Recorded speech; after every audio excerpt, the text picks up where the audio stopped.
Be sure to read and follow the safety guidelines to protect your computer from potential damage and ensure your personal safety.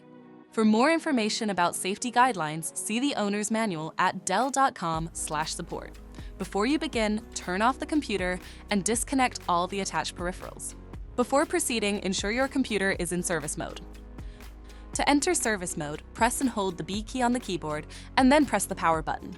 Now, the computer will boot up and the owner tag information is displayed on the screen. Press any key to proceed. The computer will emit 3 short beeps and shut down, indicating it has entered the service mode. Loosen the captive screws holding the base cover in place.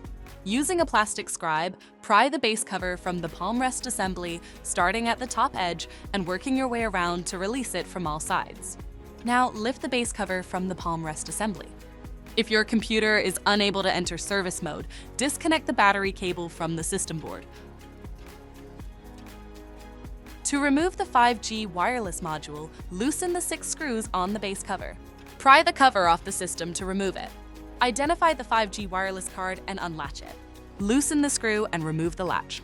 Disconnect the cables and slide the card out of the system. Unplug the cables to fully disconnect the wireless card from the system. To reinstall the 5G wireless module, reconnect the cables and slide it back in the system. Reconnect the cables and relatch the card. Tighten the screw to secure it. Secure the base cover with the 6 screws. If the battery cable was disconnected earlier, make sure to reconnect it to the system board. Next, align the base cover with the palm rest assembly and gently place it into position. Tighten all required screws to secure the base cover in place.